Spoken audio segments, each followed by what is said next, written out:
Plant Quarantine and Phytosanitary Service is one of the regulatory offices under the Ministry of Agriculture. The key mandate of PQPS is to prevent the introduction of plant pests. These are pests that are associated with commodities moving across borders. But apart from just preventing the introduction and spread of these pests, PQPS facilitates trade.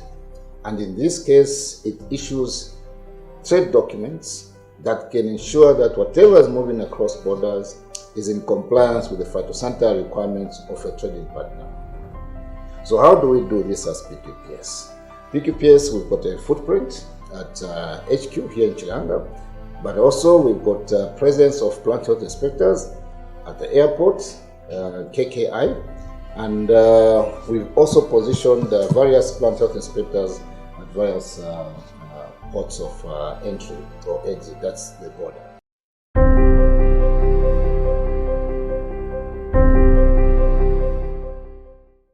Welcome to the Plant Quarantine and Phytosanitary Service, the Kenneth Kaunda International Airport Station. My name is Richard Mkua. I'm a Principal Plant Health Inspector in charge of international trade. So this is the gateway for most of the fresh produce that is earmarked for export. So the process basically starts from the place of production, where all the inspections during active growth are done. So basically in the field, what we do is we inspect for any live pests and anything foreign that we may observe in the fields, as well as conduct inspections at the pack house, which is situated at the farm where the production is actually being done. So whatever we observe in the fields, in the pack house, which is foreign or insect pests, we actually take those to the laboratories for identification by our experts in the laboratories. So we usually conduct frequent inspections in the field at the farm itself, as well as pre-export inspections before the consignment actually leaves for the destined markets. But one thing that we also need to note during our inspections here in the field is that the field they've installed pest monitoring facilities there. We've got pheromone traps as well as sticky traps. So as part of our responsibilities for our plant health inspectors when they go to the fields is actually to check the catches in the pheromone traps as well as the sticky traps, and if we need to confirm what those pests are, we have to go to the laboratory for confirmation of that.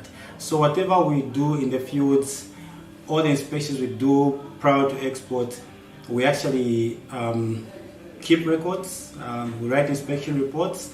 The producer keeps a copy, and then we also retain a copy which we file in our records for future reference as well as audits. So other than looking at the phytosanitary aspect, we're looking at pests and diseases in the field, we also ensure that the producer maintains a cold chain system to ensure that whatever is taken from the field, taken to the cold room at the pack house, we maintain a cold chain system as required by the phytosanitary measures that have been put in place by the importing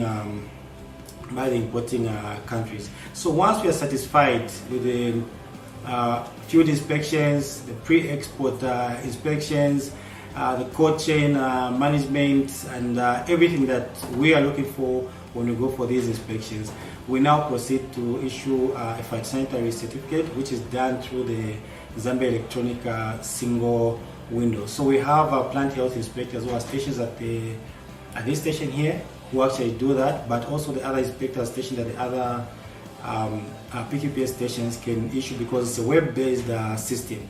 But for them to issue an inspection report has to be attached on the system, which shows that the produce that is being exported underwent inspections before even packaging was done and before submission of a request to export the commodity.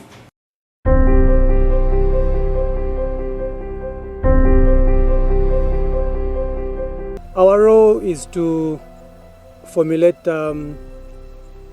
import conditions, and we also work hand in hand with the surveillance team to validate import requirements by other trading partners. So This is a very important section in the team, and we also respond to questions that we are addressed to us by our trading partners. As pest surveillance, we carry out monitoring surveys to see and monitor the pest levels here. Apart from that, we also do detection surveys where we have to see which pests are present or absent at the production site. So that's the information that we use to validate or to also give advisory service to the grower.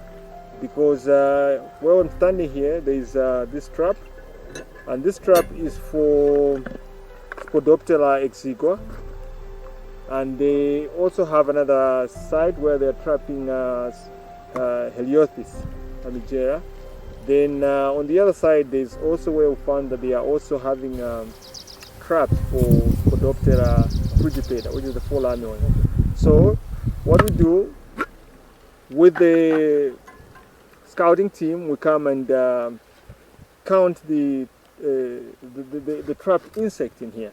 So the higher the number of insects that are trapped here gives us a position to know that during the season the pest levels are high, and that also helps us in at early warning system, because we definitely know that if we're having so many adults at this particular time, meaning in the next 4 weeks to come we'll have a lot of larvae that will be ravaging our crop.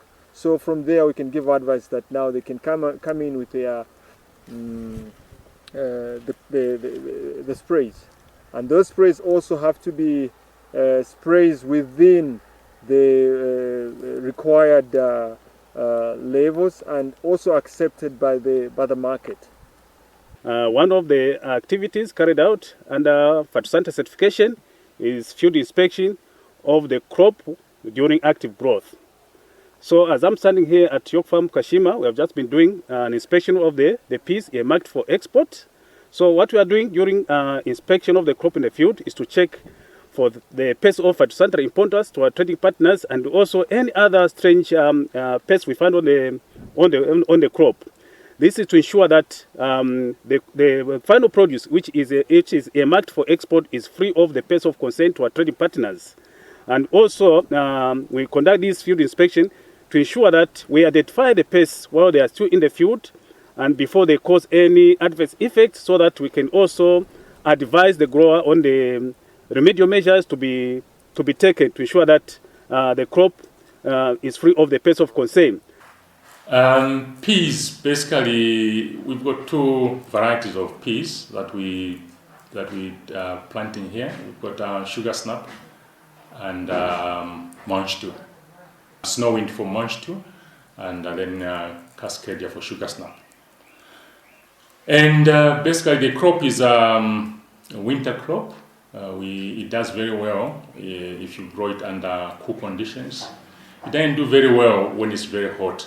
And then you also have a lot of pest issues when it's warmer. And we plant this crop after following baby corn, because previously we were using a lot of poles to try and support the crop, because you have to trellis the peas for it to grow very well. So at least we came up with something that is working better for us instead of using poles. Now, for pest monitoring, we've actually been working hand in hand with our colleagues that come here to monitor, the plant health inspectors.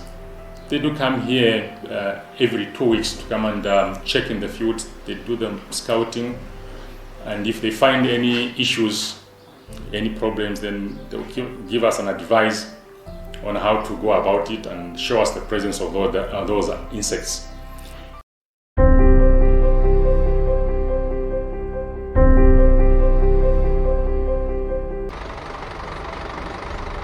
The process of receiving peas here at York Farm begins at intake. At intake, what we do when the product comes from the farm, it is weighed through the scale, and then from there, random samples are picked by the QCs who bring them to the assessment table. At the assessment table there, the main objective of that assessment table is to ensure that the defects that are found in the sugar snap have been assessed. So we assess the sugar snap based on the customer specifications. These customer specifications, they will show the defects that are not supposed to be found in the product that has been received. And these specifications are pasted on the walls just for the QCs to see what they need to look out for in a product. So the next stage after the product has been received at the receiving area, it has to be taken into the raw material code room.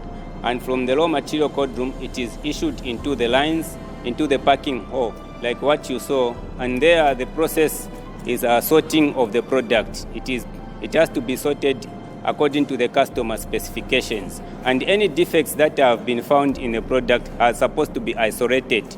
Only the best product that complies to the customer specifications is packed. And once that is done, the product is taken into the dispatch code room. And there it is boxed and palletized, ready for dispatch. It is at that point where the PQPS comes in to assess the product.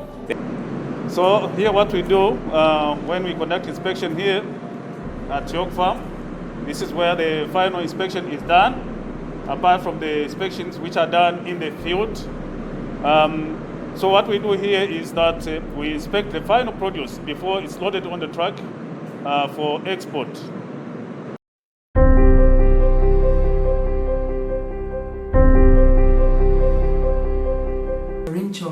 And I'm going to introduce the different labs that we use in the identification of plant pests. For insects, the entomology lab is responsible to identify all kinds of insects. For fungi, we have the mycology lab. In addition to the mycology lab, there's also the general plant pathology lab, which is responsible for identifying different kinds of pathogens, such as the fungi, the bacteria, nematodes, and viruses. In addition, we have the molecular lab, which use DNA-based methods to identify plant pests. This is the mycology lab. The main objective of the mycology lab is to identify plant pests, to generate pest data, to carry out seed health testing, to certify referred samples from exported and imported plant materials against pests, and also to test the plants, plant products, and other regulated articles for phytosanitary purposes. All samples that are collected from farm, nursery, seed crop inspections, import and export inspections are delivered to the lab for analysis in order to identify the pests which could be associated with them. In the mycology lab, we have different kinds of equipment which are used to identify plant pests which are associated with the plants, plant products, and other regulated articles. These are microscopes that we use. This is the stereo microscope, which is used to view the incubated plates, and this is the compound microscope, which is used to identify the spores, the different kinds of spores that are associated with the plants which are infected. This is the laminar flow, which ensures that the diagnostician works in a sterile environment to prevent the contamination of samples during the isolation process. This is the autoclave, which is used for autoclaving apparatus and medium so that they are free of any contaminants. These are weighing balances that are used to weigh reagents as specified in the isolation procedures and protocols specific to the particular pathogens that are associated with the plants and plant products.